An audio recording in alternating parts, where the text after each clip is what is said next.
Azerbaycan Radyosu.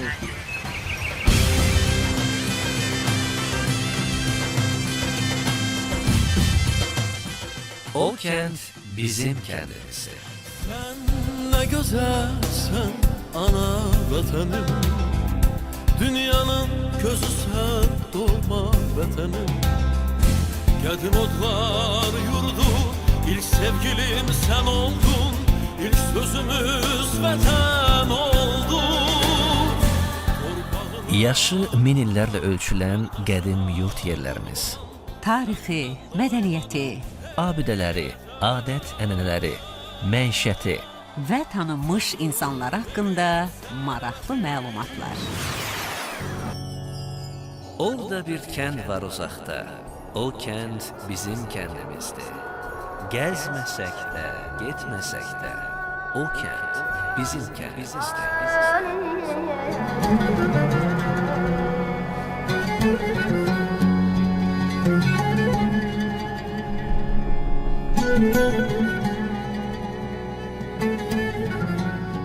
Salam əziz dinləyicilər, efirdə O Kənd Bizim Kəndimizdir verilişi, mikrofon önündə Gülnarə Nimətovadır.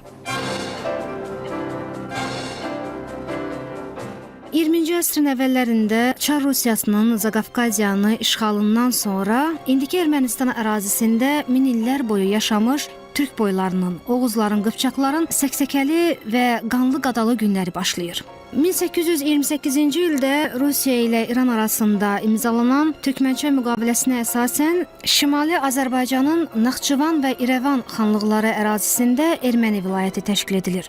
Cəmi 25 min erməninin yaşadığı həmin ərazilərə İran və Türkiyədən kütləvi surətdə haylar köçürülür ki, vilayətin etnik tərkibi onların xeyrinə dəyişsin və bununla da erməni vilayətinin inzibati ərazi bölgüsü möhkəmləndirilsin. Eyni zamanda siyasət elə qurulur ki, erməni vilayətinə daxil edilən mahalların Azərbaycanlı əhalisinin xeyli hissəsi Türkiyə və İrana köçməyə məcbur olurlar. Elindən, obasından uzaq düşmələrinə baxmayaraq, o köklərə bağlı insanların qəlbi həmişə vətən iskili həsrəti ilə döyünür.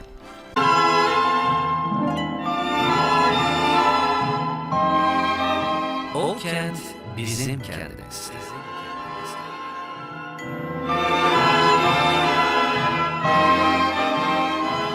Deyirlər, hər dövranın bir hökmü var, hər zamanın bir qələmi. Bəli, əziz dinləyicilər, bugünün hökmü bütün dünyada yaşayan Azəri türklərinin və Türk dünyasının ədalət naminə mübarizədə birləşməsidir. Zamanın qələmi isə ermənilərin silahsız və müdafiəsiz olan Azərbaycan türklərini qırmaları, əmlaklarını qarət edərək doğma yurdlarından didərgin salmaları, indiki Ermənistanın hər bölgəsində türklərə qarşı soyqırım, genosid siyasəti həyata keçirmələri haqqında həqiqətlərdir. Bizim gücümüz sözümüzdür. Bu imkandan istifadə edərək bugün sizlərə Qars vilayətinin Qars qəzasında indi Amasya rayonunda yerləşən Güllücə kəndi haqqında məlumat verəcəyik. Studiyamızın qonaqlarını sizə təqdim edim. Kəndin ziyalıları Ramiz Məhərrəmov. Xoş gəlmisiniz Ramiz müəllim. Təşəkkür edirik, sağ olun. Və Bəylər Qurbanov. Siz də salamlayırıq Bəylər müəllim. Sağ olun, təşəkkür edirəm. Bəylər müəllim, kəndinizin yerləşdiyi ərazi öz təbiəti ilə fərqlənib. Kəndiniz adı kimi özü də güllü çiçəkli diyar idimi? Güllücənin çox maraqlı yerləşmə coğrafiyası var. Məsələn, Gülnara xanım, yay vaxtı deyək ki, kəndə gələndə kəndin gözəlliyindən valih olduq. Güllücə sözü niyə əmələ gəlibdi? Güllü çiçəkli mən düşünürdüm əvvəlcə ki, olduğuma görə. Təbii. May ayında Güllücədə sarı çiçəklər kəndi başına götürdü. İyindən və kəndin sarılığından gözəl mənzərə və gözəl rayihə əmələ gəlirdi ki, hamı məhtəl qalardı. Düzdür ki, indi burada qış uzun çəkirdi, amma sağlam çəkirdi. Cəmaət o qışın o qarından... Quru qış deyirlər də. Quru qış, soyuq qış. Elə olurdu ki, -25, -28-ə qədər, bəlkə 30-a qədər vaxtında olanda, ayrı-ayrı vaxtlarda, məsələn, tək-tək hallarda -30 dərəcə qədər temperatura düşür. Amma xalq, məsələn, təzək deyirəm ki, ondan istifadə etməklə bir də daş kömür vasitəsilə sobalar, peşlər düzələrdi. Daş kömürlə yandırılır, asılardı onun içinə və ondan evlər qızırlardı. Güllücənin adının yaranmasının bir adı da var ki, kənd çox gedib, geri qayıdıb ki, o dövrdə onun adlarından biri də olub Dəli Sərsəram. Niyə? Çünki o dövrlərdə bizə babalarımızdan ağızdan ağıza gələn sözlərin yaddaşımızda qalıbdır. O qədər boran olarmış ki, orada kim borana düşsə, oradan sağ çıxma mümkün olmazmış. Soyuqdan. Bəs kəndinizin təşəkkülü tarixin hansı dərin qatlarına söykənir? Güllücə qədər laf çox qədim bir kənd deyil. Amma yaranma səbəblərini açmamızdan əvvəl onu deyim ki, Güllücə tarix hadisələrində, müharibələrin gedişatında Güllücənin yeri dəyişib, amma yenə Güllücə öz yerinə qayıdıb. Yəni əhalisi köçüb və daha sonra kəndə qayıdıb. Köçüb qayıdıb. Elə onlardan biri də 14, 15, 16, 17-ci erməni qırğınları dövründə olubdu. Ən böyük köçmələr Qars vilayətində. Güllücə Qars vilayətinə aid bir bölgədir. O ərazi inzibaşı ərazi kimi qarşı sahib olub 1920-ci illər, yəni Sovetlər yaranana qədər. Ondan sonra isə Amasya rayonu olubdu Sovetlərin tərkibində və Güllücə də bilaxtiyar onun tərkibində olubdu. Amma Qarsla, Ərzihanla bizim bağlılığımız çox olubdu. Elə bil ki, əhali bölünüb, yarısı qalıb orada, yarısı qalıb burada. Və o adamların bir-birinə təması, bir-birinə gedib gəlməsi, bir-birinə əlaqə saxlamaları mütəmadi olubdu. Bizim kəndimiz Güllücə kəndi Amasya rayon mərkəzindən 24 kilometr şimalda dağlar qoyunda yerləşir. Bir tərəfi Arpa gölü, həmin bu Arpa çay var. Bax, mənbəyini o göldən götürür. Və sonra Türkiyədən gələn Arpa çayı ilə birləşir, daha bir Gürsulu çay əmələ gətirir.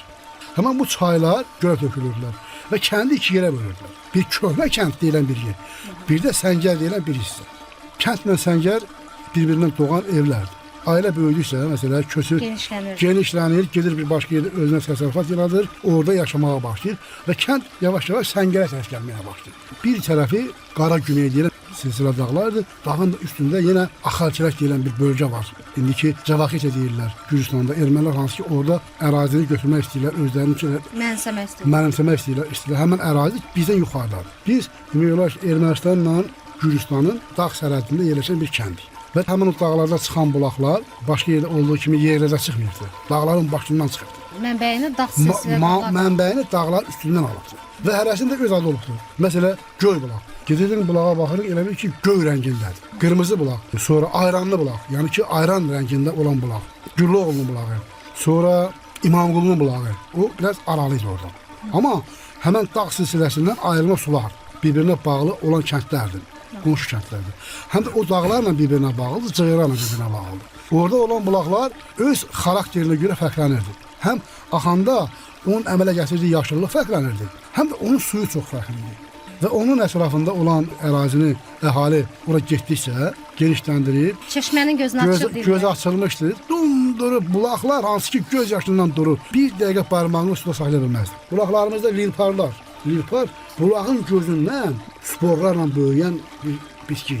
Onu biz qopardıq. O bizim tərəflərdə dədə babalar deyirdi ki, dizini yerə qoyub bulaqdan su içmədin. O su sənə effekt verməz. Cəmaət uzun bir lilparı qoparıb durduğu yerdə ondan su içib istifadə edir. Nazlı bahar qucağında səhərlər, nazlı bahar qucağında səhərlər, sərin sərin əsən yerlər gözəldir, sərin sərin əsən yerlər gözəldir. Şiş dağlardan coşa-coşa tökülən, şiş dağlardan coşa-coşa tökülən, şəlalələr sərin sellər gözəldir, şəlalələr sərin sellər gözəldir, gözəldir, gözəldir.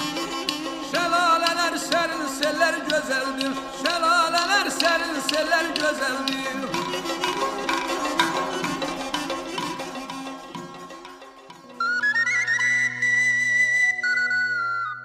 O kənd bizim kəndimizdir. Ramiz müəllim, insan 1000 il yaşasa belə o yerlər xatirələrdən silinən, unudulan deyil. Çünki kökümüz ora bağlıdır. Çox sağ olun Gündələ xanım. Onu demək istəyirəm ki, Bəydən müəllim çox gözəl təsvir elədi bizim kəndi. Doğrudan da bizim kənd çox mənzərəli, gözəl bir yerdə yerləşir. Kəndimizin əsas tarixi 1750-ci ildən götürülür. Və əsas sakinləri də elə Azərbaycanlılar olub. Baxmayaraq ki, erməni mənbələrində bəzən onları qara papaqlılar kimi göstərilir və onları bir xalq kimi göstərirlər. Amma əslində onlar da elə bir Azərbaycanın bir qoludur. Qara papaqlar tayfadır. Afşarlar kimi, təkərlər kimi. Onlar da Azərbaycanlılar. tayfalar var idi, çox gözəl insanlar var idi. Tayfalardan hacırlar var idi. Ən əsası da kəndin, yəni ilk sakinləri Seydillər və sonradan Zeynallılar gəliblər. Sonradan hacırlar olub, Göycəllər, Göycəllər, bəli, sonra həm də onlara Daşdılar, İlləzlər deyirdilər. böyük tayfalardan. Böyük tayfalar idi. Və bir-birlərlə qohum olan tayfalardan. Yəni sonradan yəni qohumluq əlaqələri Tabii. bir-birinə bağlayıb bu tayfaları. Düzdür, mənim ata nəslim ən son gələnlərdəndir o kəndə. 1915-18, yəni Türk-Erməni müharibəsindən, Erməni qırğınında. qırğından sonra gələnlərdir. Talin rayonunun Eşnək kəndi var. Oradan gəliblər. Güllücənin bir də özəlliyi ondaydı ki, Ramiz qardaşım dedi, çox mehriban xalq idi. Amma həm də çox davaşkar kəndi idi. Mübariz. Mübariz kəndi idi. Özü haqqını tələb eləməyə bacaran kəndi idi. Həm lağlağı zarafatla, həm də itağıllıqla, yerində cavab vermək, hakimiyyət orqanlarına qarşı qorxmadan, mərdanə sözlərini demək, bacarmaq, bax belə şeylər var. Məhkəmə prosesi gedir, insanlara güclülər şər ediblər. Daha doğrusu kəndin direktoru, safxoz direktoru və arxasında da icra aparatı var. Onlar da onun tərəfi sayırlar ki, yəni bunların siması itməsin. Orada məhkəmənin sədr istər-istəməz Ruşanal dayı bir sual verir. Deyir ki, müttəhim adım familiya, deyir, sən məni tutdun ki, deyir ki, niyə tutdum ki mən səni? Hakim deyir, sən deyir, mənə müttəhim dedim. Artıq mən həbs olunmuşam. Deməli, planınız hazırdır. İtağıllığa baxın. Deyir ki, özümü düzəlt, deyir, adım haqq yox, familiyam divan var oğlum. Hakim qalır bir, ay qardaş, haqq da var, divan da var, deyir, haqqını, divanını o müttəhim kəlməni də gördüm. İkinci bir variant, Nəzafqulu adlı bir başqa kənd həmən məhkəmədə deyir ki, sənin bax bu filan kəslə bir qohumluğun varmı? Hansı ki, sizi indi həbs etmək istəyir. Yer var. Nə kər qohumluğun var deyir. Deyir, Qayatanın doğmaca qonşusudur. Ona görə də hətta rayonun mərkəzində, amma məsələ onun da, kəndlərin əksəriyyəti deyirdi, sözünüzün arxasında Güllücəli dayansın.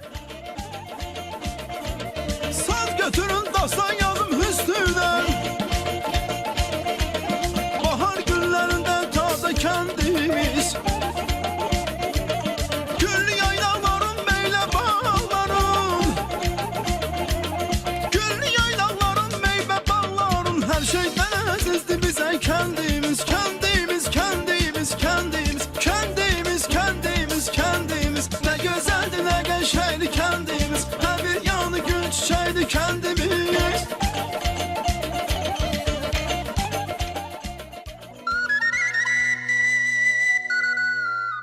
O kent bizim kəndimizdir.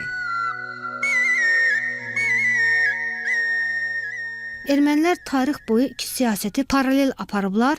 Azərbaycan türklərini tarixi dədə-baba torpaqlarından qovmaq və ya adlarını dəyişmək, yəni erməniləşdirmək və bununla da türk izini silmək və itirmək. Ağbaba mahalı böyük bir mahaldır. Aşağı bir Aran baş keçisi var, bir də dağ baş keçisi var. İndi ora Bornis deyirlər. Bornisdən bizim kəndə qonaq gələn bir dostumuz var, İzyazxan Budaq. İndi bugün müəllim işləyir. O yazmış ki, həmdəmi olubdu çaylar, bulaqlar, yamyaşıl çəməndi, çöldü Güllücə. Bir yandan uzanan silsilə dağlar, bir yandan ləpəli göldü Güllücə. Bərəkət əsirli torpaq nəfəsli, şeiriyyət qoxulu ilham həvəsli, min cürə nəğməli, min cürə səsli, çəməndi, çiçəkli, güldü Güllücə. Bizim yerlərdə çox böyük adları var idi, bizim kəndin ətrafında. Kitabı Dədə Qorqudda bunların hamısının adı çəkilibdir. Hansılardır onlar? Məsələn, Qara Güney, Bəli. Qara Günə kimi səslənibdir. Sonra Gökçə, Göydağ, bizim yanımızda dağdır, o onunla bağlaşır. Bizdə Mumuxan kəndi olubdu. Kitabı Dədə Qorqudda da Mumuxan adlı bir ərazi. Güllücənin dərələri, dağları, təpələri, yamaçları vardı. Hərəsində bir adı vardı. Hərəsində bir qəhrəmanlıq simvolu vardı. Hərəsində bir adla bağlıydı. Məsələn, Damqaya deyilən bir yer vardı. Orada dövründə qaçaq qulluq edən insanlar qaçıb orada gizlənirlərmiş. Ona görə Damqaya deyirlər, dam, ev. Sonra 7 dam deyilən bir yer var idi. Çətin dərə. Çətin dərə, dərin dərə. Yəni bunların bir-birinə bağlılığı bizi düşündürür ki, demək Dədə Qorqudun kitabı Oğuz Dədə Qorqudda onsuz da biz Oğuz mənşəli xalqıq, türklərik və biz Qarabağ türklərindənik. Gürcistanın əksər hissəsi İrəvan ətrafı, deyək ki, Naxçıvanın şimal hissəsi, hamısı bu Qarabağ türkləridir. Türklər çox tayfalar olur. Afşarlar, Təkəllər, Şamlular. Keçmiş insanlar yurd yeri seçməkdə çox ağıllı olublar və sizin kəndinizin də su hövzələrinə yaxın yerdə salınması da burada əkinçiliyə və heyvandarlığa geniş imkanlar yaradırdı. Bu sahələrin inkişafı isə sözsüz ki, var idi, dövlət idi. Yəni yaxşı güzəran idi. Kəndinizin əmək, zəhmət ənənələri haqqında danışaq. Güllücənin bu təbiətə bağlılığı, ərzaq tədarük eləmək, cəmaət payız vaxtı gələndə gözə belə erkək mallardan bordiyardılar, kökəldirdilər. Bizim tərəfdə çox ot verilməzdi mala. Bir səngi atsan tezdən, bir səngi atsan axşam, 2 öynə. Həmən o mal yaza tükündən yağ damaraq çıxar. Arpa əkilib, buğda əkilib, ki, biz pazı deyirik, çoğundur. Yerlərdə kələm əkilib, zərdə deyirlər, markov olan əkilib. Əsas bizim əkinçiliyimiz kartof idi. Hələ öz ehtiyacını götürməkdən ötəri. Elə qəşəng, elə gözəl bir məhsul əmələ gəlirdi ki, kəmək deyirlər o bişəndə. Bişəndə partlayırdı.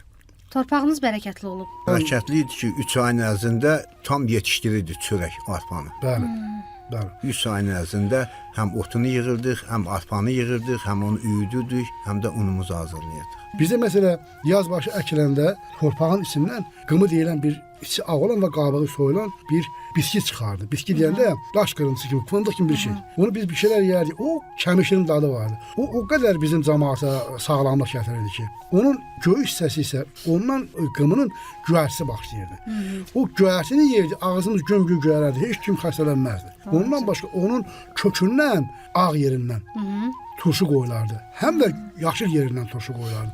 Onun bir dadı olardı, bunun bir başqa dadı olardı. Gülməra xanım o bitkilərin Türkçə çarəliyi vardı, bir kəlmə demək istəyirəm.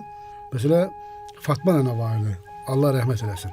Çox gözəl Türkçə çarə dərmanlar bilirdi. Məsələ Dəmirov deyirdilər. Bəli. Qurdeşinək deyirdilər. Və yaxud da Korçivan deyirdilər. Hansı ki, onları 3 günə, 5 günə otlar hazırladı o mərhəmlərlə elə. Türkçə çarə deyirlər. O 3 günə, 5 günə onu elə dəyişdirirdi ki, içində olan o kökü çıxandan sonra rahatlıq başlayırdı. Bir dəfə əlimi kərənti ot biçəndə bura kərsi aralandı. Rəhmətli nənəm dedi ki, bala, gözüm görmür. Yerdə dedi, gör, ilan otu varmı? İlan yemliyi bir də yedim. O da acı olurdu. Haçalı budaqları belə. Onun südü.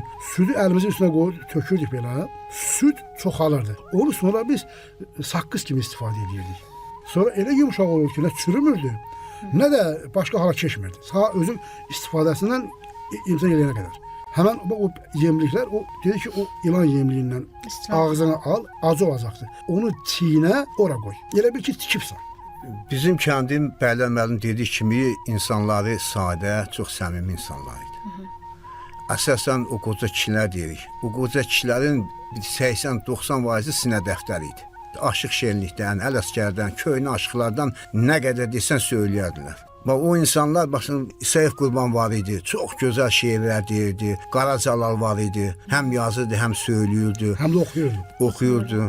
Yaxınlarda rəhmətə getdikli çıxıb Məzun müəllim var idi, Ağbabalı. Şairdi o. Şairdi, çox gözəl şeirlər var. Onu şeirinə də sizə, bura deyək, imkan versə deyək. Yəni, bu insanların əksəriyyəti demək olar ki, sinə dəftəri idi.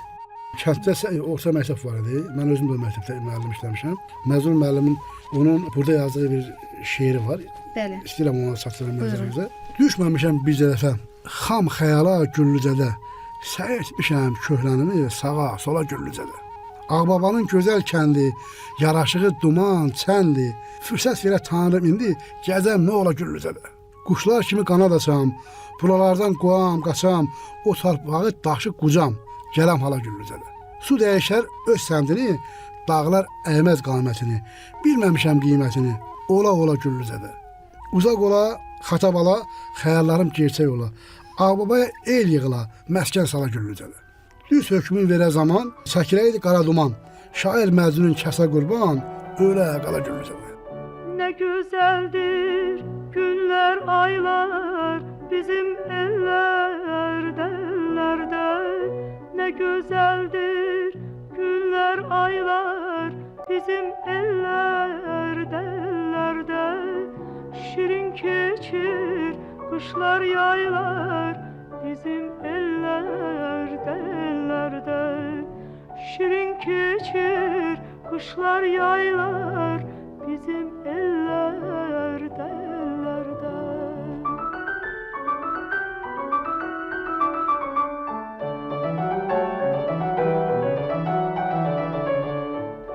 İnsan ömrü güllü yazdır, kalbi öten telli sazdır.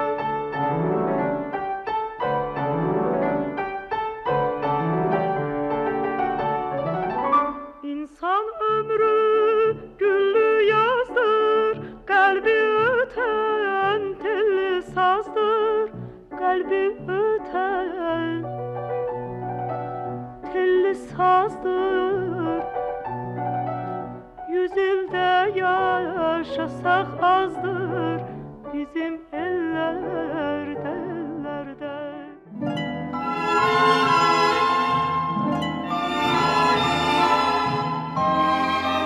O kent bizim kendimiz.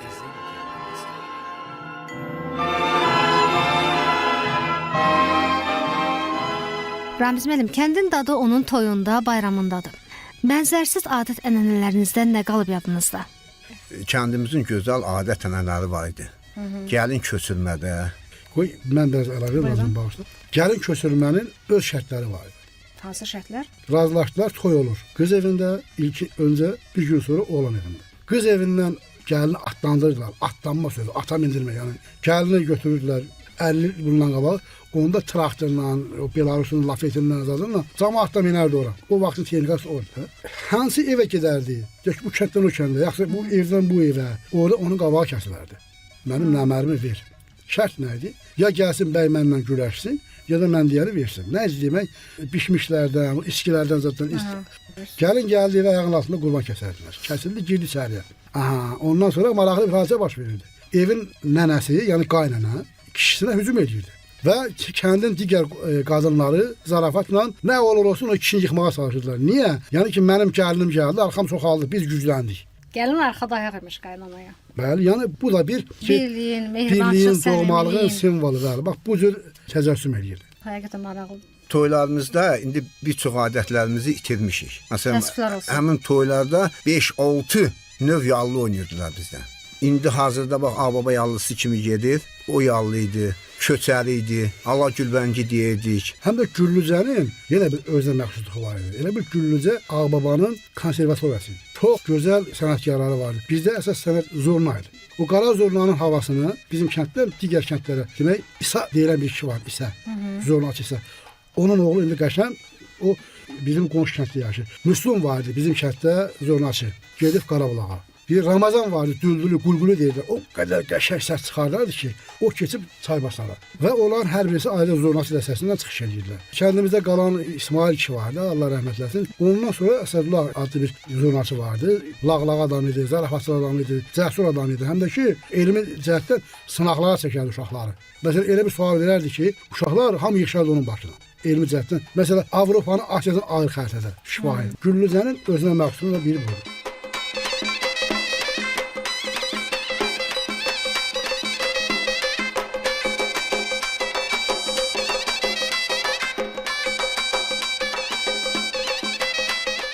Güllücədə 1886-cı ildə 193, 1908-ci ildə 324, 1914-cü ildə 378 nəfər əhali, yəni Azərbaycanlı yaşayıb.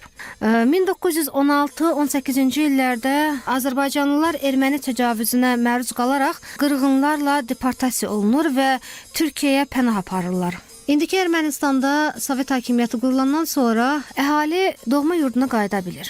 Burada 1931-ci ildə 576, 1959-cu ildə 594 və 1979-cu ildə 985 nəfər Azərbaycanlı yaşayırdı. 1989-cu ilin yanvarında Ermənistan dövləti tərəfindən kəndin sakinləri, Azərbaycanlılar tarixi etnik torpaqlarından deportasiya olunurlar.